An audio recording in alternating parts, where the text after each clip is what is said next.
अस्सलाम वालेकुम नाजरीन, गिरद पेश पर आज की वीडियो के साथ मैं हूं रज़दीन रज़ी। आपने अगर अभी तक हमारे चैनल को सब्सक्राइब नहीं किया तो इसे सब्सक्राइब कीजिए और बेल आइकन को क्लिक कीजिए। पाकिस्तान जैसे मुल्क में कुछ चीज़ें ऐसी अनहोनी होती हैं कि जिन्हें जब हम उन पर गौर करते हैं तो उस पर हैरत होती है। मसलन एक सवाल जिसका आज तक किसी को इल्म नहीं हो सका, वो ये है कि अमरीकी शहरी सिंथिया रिची पाकिस्तान में किन मकासद के लिए आई थी और वो किन मकासद के लिए तवील अरसे से उनकी पाकिस्तान में आमदोरफ्त जारी थी। ये सवाल इस वक्त पैदा हुआ जब गुज़श्ता रोज़ उन्हें 15 रोज़ के अंदर वजारत दाखिला ने मुल्क छोड़ने का हुक्म दे दिया, और ये हुक्म भी अभी न दिया जाता अगर सिंथिया रिची ने कुछ ऐसे ट्वीट्स ना किए होते, कुछ बयानात ना दिए होते, कुछ इल्ज़ामात ना आयद किए होते, कुछ वीडियोस ना जारी की होती, तो शायद अभी भी वो यहाँ बैठी रहती। और ये एक वैलिड पॉइंट उठाया गया अतर मिनुल्लाह साहब की जानिब से। उन्होंने इस्लामाबाद हाई कोर्ट ने जब इस इशू को टेकअप किया तो उन्होंने ये सवाल उठाया था कि बिज़नेस वीज़े पर आने वाली ख़ातून क्यों इतने अरसे से क़याम पज़ीर हैं, और उन्होंने वजारत दाखिला से पूछा था कि क्या आपको मालूम है कि बिज़नेस वीज़े की क्या लिमिट्स होती हैं, क्या हदूद होती हैं, और उनके तहत आने वाले, अब वो कौन सा बिज़नेस कर रही थीं, किस बिज़नेस वीज़े पर आई हुई थीं, कौन से इदारे थे जिनके साथ उनका ताल्लुक़ था। बहुत नामवर शख्सियात के साथ उनके ताल्लुकात की ख़बरें और तस्वीरें आईं। पीपल्स पार्टी के दौर से अगर हम देखें, और ये 5-7 साल पहले की कहानी शुरू हो जाती है कि जब हमें पीपल्स पार्टी के रहमान मलिक साहब और बाकी सब लोग बड़े ताकतवर ओहदों पर फायज थे, और उस ज़माने में भी वो यहाँ आती थी। फिर उन्होंने यहाँ से कुछ ट्वीट्स की, कुछ ब्लॉग्स लिखे।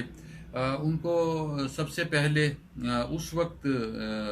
उनका नाम सामने आया जब उन्होंने बिलावल भुट्टो और बख्तावर के बारे में एक ब्लॉग लिखा, और उसमें उन्होंने लिखा कि बख्तावर की शादी के हवाले से कुछ गुफ्तगू की, और कराची में जो कत्ल हुआ था नकीबुल्लाह का, उन्होंने उसको उसके साथ जोड़ने की कोशिश की थी और कहा था कि उस कत्ल के मुहर्रिकात में ये मुहर्रिकात शामिल हैं और उन्हें कत्ल करवाया गया। ये उनका जो ब्लॉग था ये बहुत ज़्यादा ज़ेर बहस आया, और पीपल्स पार्टी की जानिब से इसे किरदार कुशी की एक मुहिम करार दिया गया। उसके बाद रहमान मलिक वाले उनकी वीडियोस आईं, फिर उनकी कुछ तस्वीरें आईं जिसमें वो आला अफसरों के साथ उनकी तस्वीरें हैं, बड़े रिलैक्स माहौल में वो गुफ्तगू कर रही हैं, कह लग रहे हैं, और बहुत सारी तस्वीर थीं, बहुत सारे हसास तस्वीर थीं जिनके बारे में किसी ने बात करना भी पसंद नहीं की। किन लोगों के साथ उनके ताल्लुकात थे पाकिस्तान में, अगर कोई, फिर ये भी ज़ेर बहस आया कि कोई अमरीकी शहरी आकर पाकिस्तान के किसी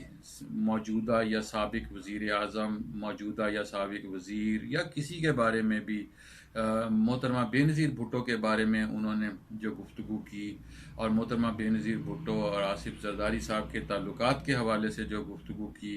और उसके बारे में जो उनकी वीडियोज़ आईं और ट्वीट्स आए, उन पर भी पीपल्स पार्टी की जानिब से और लोगों की जानिब से शदीद रद्द अमल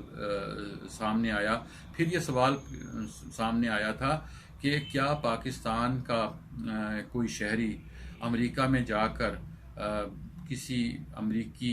वज़ीर आज़म, किसी अमेरिकी ओहदेदार के बारे में कोई ऐसी गुफ्तगू कर सकता है, कोई इल्ज़ाम तराशी आयद कर सकता है, और क्या अमेरिकी शहरियों को ऐसी खुली छुट्टी मिली हुई है कि वो यहाँ आकर जिसके बारे में जो बात करें, हमारा मीडिया उन लोगों के बारे में सवालात उठाना शुरू कर देता है बजाय इसके कि वो अमेरिकी शहरी के बारे में सवाल उठाए कि ये कौन होता है ऐसी बात करने वाला, और ये कौन लोग हैं जो इस किस्म की बात करते हैं, और ये किसके कहने पर आए। ज़ाहिर है वो अगर इतने अरसे से पाकिस्तान में थीं, और बाज़ इतलात के मुताबिक उन्होंने एक साल में 30-40 बल्कि इससे भी ज़्यादा मरतबा पाकिस्तान का सफ़र किया, अमेरिका का सफ़र किया। उनके पाकिस्तान और अमेरिका के दौरान आमदोरफ्त जारी रही। तो वो किसके कहने पर यहाँ आ रही थीं, क्या कर रही थीं? क्या वो किसी जासूसी मिशन पर थीं? क्या वो अहम शख्सियात से कोई राज लेने के लिए यहाँ आती थीं? जो वो पाकिस्तान के साबिक वज़ीर दाखिला से भी मिल रही थीं, वो पुलिस के आला अफसरों से भी मिल रही थीं, वो पंजाब के आईजी से भी मिल रही थीं, और वो उन लोगों के बारे में पाकिस्तान के वज़ीर दाखिला से भी उनकी मुलाकात हुई थी। ये सब वो लोग हैं जो पाकिस्तान के हसास मामलात को देख रहे होते हैं, पाकिस्तान के सिक्योरिटी के मामलात को देख रहे होते हैं, हसास इदारों के साथ मिलकर ये पाकिस्तान की सलामती के उमूर पर गौर कर रहे होते हैं। तो क्या सिंथिया रिची पाकिस्तान में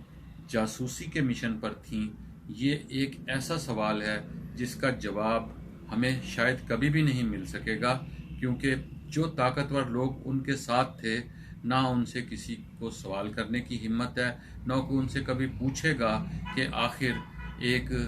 अमरीकी शहरी को इतने अरसे के लिए किन वजूहात की बिना पर